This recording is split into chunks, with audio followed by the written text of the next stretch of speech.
such made it today. Wow. Must be a big Full house day. for you, Coach. All right. Coach Bateman. What does Pitt do well that's made them effective? I think they're pretty talented at the skill positions. I think the receivers are really good. Both tailbacks are really good. The quarterback, I didn't realize this until a couple days ago, was recruited really hard here. See why? He's got a little bit of, I told Coach Brown today, he's got a little bit of gunslinger in him. He makes things happen. I talked to some of the guys in Central Florida. He killed them scrambling, just keeping plays alive, keeping plays, making plays with his feet. So I think they do a good job. And then I think Coach Whipple's a really, really good football coach. And schematically, they present a lot of problems to you. And I see, Coach Narduzzi, I've known for a long time, I have a lot of respect for him. And you see, I think, a defensive-minded coach's influence on their offense. I think they're going to bring an extra alignment. They're going to try to run power. They're going to try to be physical and run the football. And then they're also going to schematically in the pass game create a lot of conflict for you with motions and shifts and proximity alignments. And so you got to handle all that. So I think they do a good job. What was the biggest thing, one or two things you wanted to work on in the open date as far as fixing, polishing, whatever? Yeah, Virginia was the first time all season I felt like that we didn't stick to kind of what we talk about, what we believe in. I didn't think our energy was great at times. I didn't think our effort was great at times, and I think those are kind of non-negotiables. So I think I've been on that tangent a little bit, and then I think we've got to do a better job covering people, and we need to just line up and play our coverages better, and have the ability to be a little bit more multiple in coverage than we have been because of myself and the rest of the coaching staff feeling confident we can go out and do it. So we spent a lot of time on that primarily. Was the coverages problem, was that the effort thing you're talking about, or was No. there something else? No, I think it was fundamentals and playing a technique exactly the way you're asked to play it consistently. There's always a lot of talk about chemistry, like on the O-line or something like that. But in the secondary, when you're constantly having different guys out there each week, how much is chemistry affected by that? And how important is chemistry, especially with what we saw in the UVA game, how maybe some of those things happen as a result of that? Yeah, I think the secondary and the O-line are very, very different as far as the skill set needed to play them, but very, very similar as far as if you're not very good at O-line or you're not very good at secondary, it gets exposed very quickly. And I agree with you. I think chemistry is a huge deal, and we have not had that for whatever reason the last few weeks. And so we've got to demand that of our guys. And I'm more confident after the bye week, more confident after having another week to work with them, that we'll be better on Thursday night. How much does being healthier out back there now play a big part of that? Certainly helps it. Yeah, it helps.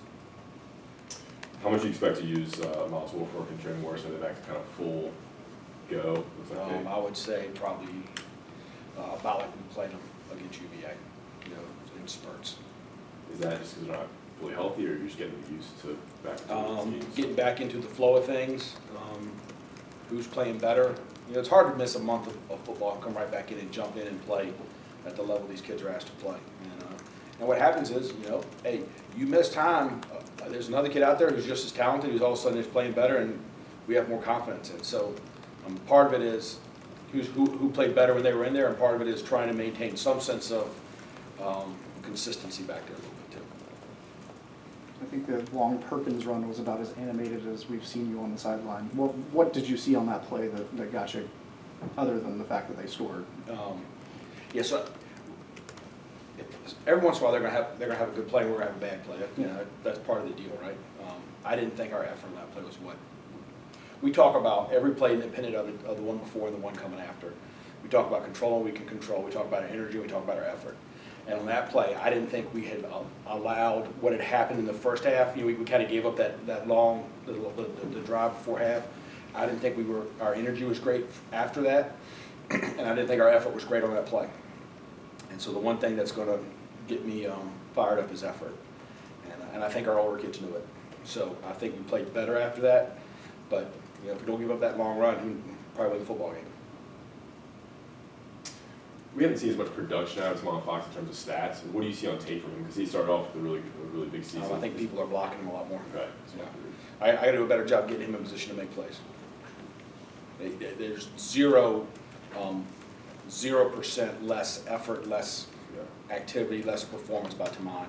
I think people are doing a good job of keeping him and Jason away from the quarterback. He's getting doubled or chip blocked and all Yeah, I that. mean, Virginia chipped him almost every play, that was a drop back. So, part of it is with Dominic Ross on the other side, we're presenting a little bit more problems there for pass rush, and people are having to make some decisions, and I think you've seen Dominic's stats kind of spike a little bit, because I think people are starting to say, we're not gonna let 12 beat us. And I gotta do a better job getting him in position to affect the game more and not get doubled, not get chipped.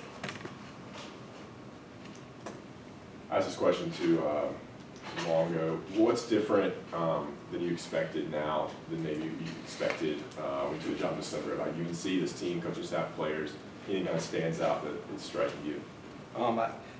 I think the thing that stands out to me is I think we have really, really good kids. I was a little bit nervous about that coming in here, just, when you take a program that hadn't had as much success. I mean, they show up, they go to work every day. We've got some really good older leaders. So I think that's been a positive success, a positive experience for me.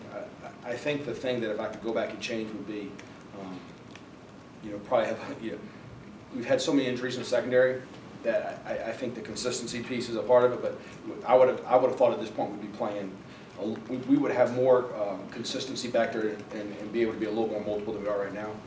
And I think that's got to improve going forward. Does that mean cross-training more in the preseason or getting more players in positions? Yeah, I think maybe having the ability to handle an injury or two better than we did.